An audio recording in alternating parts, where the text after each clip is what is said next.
Voltamos com o Boa Noite Rio Branco nesta terça-feira, 17 de março de 2014. Eu tenho o prazer de conversar agora com o empresário Adem Araújo, sócio proprietário do Grupo Araújo, a maior e melhor rede de supermercados do Acre. É também vice-presidente da ACIDA, Associação Comercial do Acre, e também vice-presidente do Conselho Deliberativo do Sebrae Acre. Bom dia, presidente. Aliás, boa noite. Boa noite, Muniz. Seja bem-vindo ao programa. Obrigado, eu que agradeço pelo convite. É um prazer estar aqui mais uma vez, Muniz, desde o tempo do Conversa Franca. Pois é, muito tempo já se foi, né? Já se passou. Aliás, fazia tempo que você não aparecia aqui pela TV, né? A gente acabou saindo. A agenda não estava batendo? Não, é pelas funções que estou exercendo hoje, né? A vice-presidência da Associação Comercial, sair da Associação de Supermercado. Acaba saindo de evidência também, né, Muniz? Quem é o presidente agora da Associação de Supermercados? É o Luiz Deliberato, que já está há 6 anos na presidência. Inclusive tem feito um bom trabalho aí, tem conduzido a associação muito bem. Esse ano está agendado para ter uma feira de supermercados aqui em Rio Branco. Pela primeira vez? Pela primeira vez, nós vamos ter alguns expositores, algumas indústrias expondo aqui, alguns empresários de outros estados visitando aqui. Vai movimentar bastante a cidade se vier a acontecer esse evento aqui em Rio Branco. Então o Acre pode virar a capital por alguns dias, a capital nacional dos supermercados. É uma feira regional, né? Mas com todo o apoio da Associação Brasileira de Supermercado, alguns fornecedores de grande porte que vão estar apoiando, e certamente vai chamar a atenção da cidade se isso realmente acontecer. Está planejada, está sendo trabalhada para que aconteça, mas depende de outros fatores para que realmente essa feira aconteça. Presidente, eu tive o prazer e a oportunidade de conhecer 11 das 27 capitais do Brasil, e aí, por questão de curiosidade, eu fiz algumas visitas a lojas, inclusive lojas de supermercados, já que o Araújo é um dos parceiros antigos aqui, históricos do nosso programa. E aí eu percebi que, reservar das devidas proporções, em termos de tamanho, não devemos nada aos outros centros. Aliás, eu vi algumas lojas padrão, inclusive. Isso é o fato do senhor ser, ao lado do seu irmão, o empresário Adem Araújo, um dos fundadores da Associação Acreana de Supermercados, estarem atentamente ligados ao que acontece via Associação Brasileira de Supermercados, enfim, vocês estão no circuito nacional. Na verdade, o supermercado, como todos os segmentos, é tendência. Hoje a globalização permite você conhecer o mundo inteiro, os perfis de lojas de vários países, não só do Brasil, e você acaba tendo que se adequar, né, ao mercado, porque o consumidor também ele viaja, o consumidor sai da capital, ele vai em outras capitais, vai em outros países, América do Sul, Estados Unidos, Europa, e cobra também essa mudança nas lojas. Então, isso é uma tendência natural. O setor de mercado passou por 3 fases, né? Está na terceira fase. A primeira fase era aquela do armazém, né, nos anos 40, 50, onde o balconista atendia, mais ou menos como algumas farmácias funcionam hoje. O cliente chegava, pedia o produto, o balconista ia lá, atendia. Evoluiu um pouquinho mais, começou a funcionar o autosserviço, onde o cliente já escolhia seu produto, como funciona hoje, né?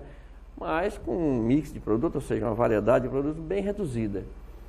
E esse mercado foi evoluindo do autosserviço, as lojas vieram melhorando, se sofisticando cada vez mais, e nós chegamos agora na terceira fase. E a terceira fase é aliar a estética da loja com o baixo custo. Dada a concorrência, inclusive, né, proporcionada também pela globalização, hoje não se pode fazer aquelas lojas, aquelas boutiques, como já aconteceu na década de 90, 80, porque o consumidor não paga essa conta. Então não adianta você abrir uma loja muito chique, muito bonita, e colocar o custo disso no produto. Então hoje você tem que adequar, fazer uma loja bonita, com baixo custo, para que você seja competitivo no mercado. Sobretudo nos dias segunda e terça, aliás, hoje é dia ainda, terça verde. Tanto Araújo, outros mercados fazem isso também, e a gente vê, assim, o movimento aumenta de forma considerável. As pessoas estão já optando por comprar frutas e verduras nos supermercados e não mais nas feiras, nos mercados públicos, como era antigamente? Isso tem alguns motivos para que isso aconteça. Questão de conveniência? Questão da conveniência, o preço hoje é competitivo, o supermercado trabalha com produto de melhor qualidade, as feiras oferecem mais hortaliças, aqueles produtos que são produzidos na região. E isso não é só aqui em Rio Branco, né? No estado inteiro, no Brasil inteiro funciona assim. Os supermercados hoje têm o hortifruti granjeiro como um atrativo, por quê? Porque toda mesa hoje tem um hortifruti. Você não tem na comida pronta, no cozido, numa salada, ele tem um suco, então... Aliás, é recomendável, né? Exatamente. Do ponto de vista da saúde, né? Exatamente por essa questão da saúde alimentícia, né? Da saúde das pessoas que buscam sempre a vida mais saudável. Então, por esse motivo, hoje os supermercados têm uma variedade grande, têm mais higiene, têm preços mais competitivos, porque trabalham com volume, e principalmente aqui no nosso estado. Nosso estado hoje, quem tem condições de comprar lá no Ceará de São Paulo, lá na roça no Nordeste, lá em Petrolina, uma carga de maçã, de manga, aliás, de uva, de melão, então você tem um produto mais fresquinho e tem um preço mais competitivo. E é por isso que realmente o consumidor opta hoje em comprar no supermercado os hortifrutis granjeiros. O preço é importante que se pratique um bom preço também, mas logicamente nós temos um desperdício muito grande hoje de hortifruti granjeiro, porque a distância já favorece a perda, né, ou a credibilidade, a qualidade do produto e sobretudo a manipulação, que é onde gera a maior perda de hortifruti granjeiro. Então 15, 20% do que vem de fora é desperdício.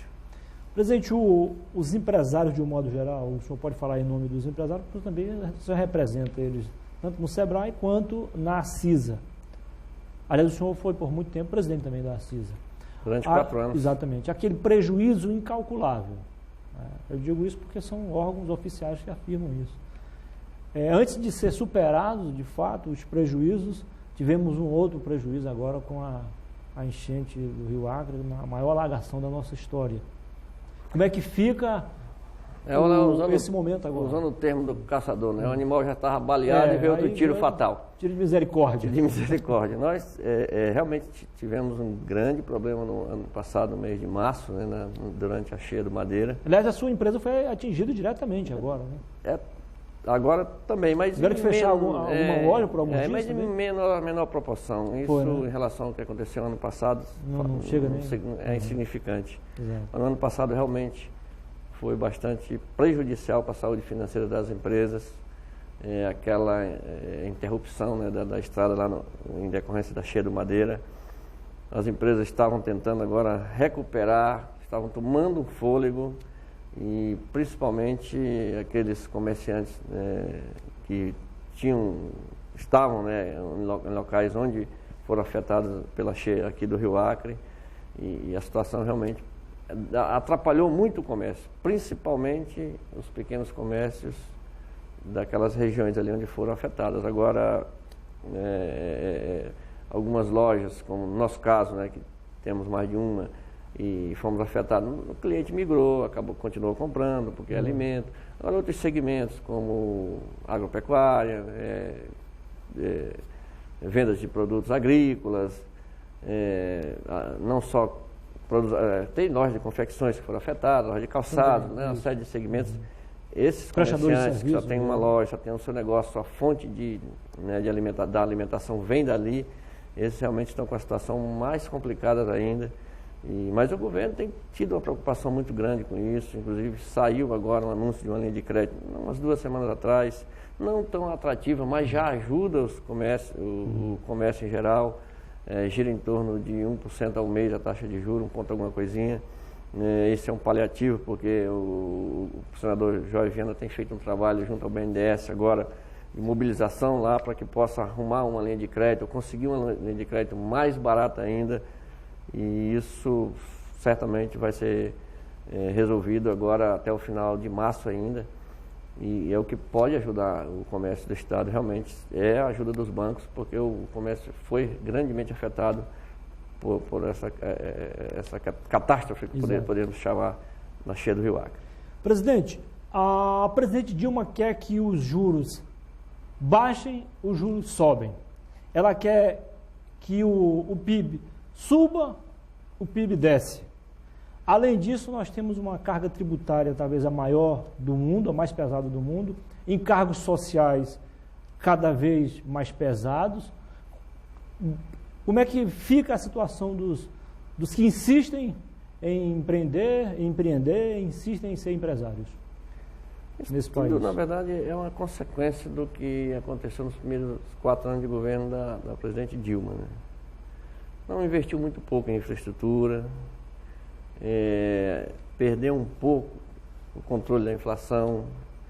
E agora, se não fizer esses ajustes, né, certamente pode piorar a situação. Então a gente, como empresário, esse negócio quer que facilite, quer que baixe os juros, né, quer que facilite o crédito, mas por outro lado isso pode ser muito prejudicial para a economia e ser um paliativo, um remédio que depois a causa ou a consequência pode ser muito pior. É necessário que se faça isso. A gente sabe disso, todos os empresários têm consciência disso. A indústria não cresceu nesses últimos 3, 4 anos, crescimento muito pífio, muito pequeno, e o comércio é uma consequência da indústria, a indústria gera emprego, o agronegócio gera emprego, e é o que faz com que o comércio se movimente. O governo tem tentado controlar isso através de remédio, realmente remédio dolorido, né, doloroso, que é essa questão dos ajustes fiscais e inclusive aumento em alguns impostos também. Lógico que é ruim nesse primeiro momento, mas é a única solução que se tem para que a gente possa voltar ao crescimento daqui a 1 ano, 2 anos. Não sei se esse é o caminho correto, mas está sendo feito, que, né, as medidas estão sendo tomadas, mas a gente sabe que alguma coisa tem que ser feita e que nós vamos ter que sentir isso, infelizmente. Os economistas são bem claros nesse sentido. Há 2 caminhos mais corretos para se combater a inflação: com produção ou elevando a taxa de juros. Os governos geralmente optam pela opção mais cômoda, elevar a taxa imediata. de juros, né? Imediata. Acho que não é por aí, né? Isso é um sinal de incompetência, às vezes até de responsabilidade para com o país. Quando você quer aumentar a produção, isso não é tão instantâneo como o aumento da taxa de juros. Então ela tem que aumentar a taxa de juros agora e trabalhar na infraestrutura, no desenvolvimento do Brasil, para que a produção aumente, para que o PIB cresça e para que o Brasil cresça. Então ela tem que fazer, se não fizer as 2 ações, o aumento da taxa de juros não vai valer nada. Só que se a dose for exagerada, o cliente não suporta. Hoje a gente aliás, o paciente não suporta e morre, né? Overdose. Inclusive a questão dos investimentos estrangeiros, migraram praticamente para outros países. A economia dos Estados Unidos está numa crescente muito interessante. E a taxa de juros dos Estados Unidos também hoje é uma taxa de juros atrativa. Então, os investimentos, os maiores investimentos estão acontecendo para lá.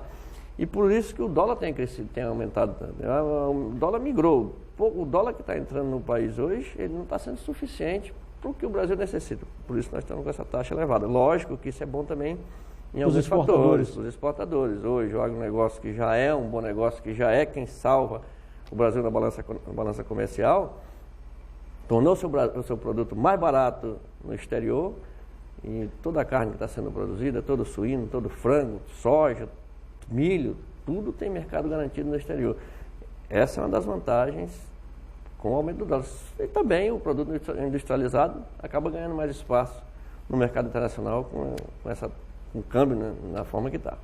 Presidente, o senhor acha que ainda nesse semestre nós teremos alguma perspectiva de mudança, de novos rumos, de uma reação natural da economia?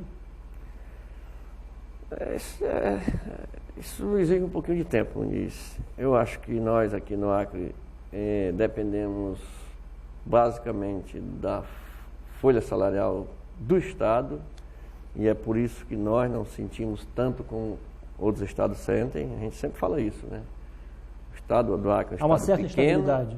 É um estado pequeno, mas se o governo fizer investimentos né, no Estado em infraestrutura, essas próprias questões das casas próprias que estão sendo construídas, isso já movimenta a nossa economia. Então, pouca coisa para a gente aqui já resolve nossos problemas. Então, o Estado do Acre está vivendo também seus momentos difíceis, porque faz parte do Brasil, nós estamos inseridos nesse contexto mundial, e principalmente pelo que o Brasil tem passando, mas não está tanto afetado como os estados que mais produzem, como Minas Gerais, São Paulo, Rio de Janeiro e outros.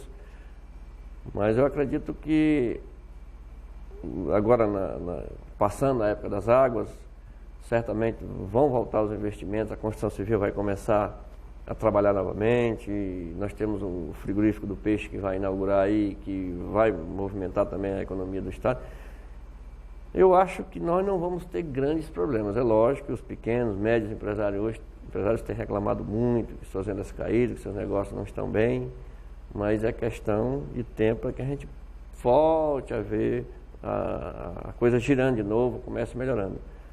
Mas isso é incerto, né, Munir? Eu acho que a gente tem que torcer para que as coisas realmente... Porque nós estamos no Brasil, né? Nós estamos num país que não vem bem, onde os recursos andam cada vez mais escassos. Os governos não têm dinheiro para investir. E nós somos totalmente dependentes da União, né? Um Estado que não é autossuficiente. É lógico que nossos representantes, o Tião Viana, com os nossos senadores aí, têm feito um trabalho, um esforço significativo para que continue vindo recursos, continue sendo feitos investimentos, para que a nossa economia continue bem como vinha vindo, né, nos últimos 12, 13 anos aí. Isso. Presidente, para encerrar a nossa entrevista, o Araújo investiu no Araújo Mix, que, como o próprio nome diz, é uma loja de atacado e ao mesmo tempo de varejo, com um segmento mais forte para o varejo, uma loja que está movimentando o mercado de varejo no Acre. E agora, recentemente, vocês inauguraram, no final do ano passado, uma loja nova na Baixada da Sobral, que muitos chamam de Baixada do Sol. Os dois projetos estão correspondendo à expectativa de vocês? Com certeza, principalmente o atacado, que é um segmento novo, que a gente não fazia parte ainda e tem sido muito bem aceito pelo perfil do cliente, que é o transformador, aquele, né, que é uma padaria, uma lanchonete, o consumidor final também é cliente, e tem estado, né, tem atendido muito bem e tem crescido as vendas. A Sobral é uma loja que a gente já esperava que fosse para atender aquela região ali, que é muito populosa e que tem correspondido também. Lógico, precisa vender mais, porque o custo é alto, né? Uma loja que gera aí 160, 170 empregos, mas o maior investimento que nós estamos fazendo agora e que é muito mais importante para o Estado ainda é a parceria com o governo do Estado para a construção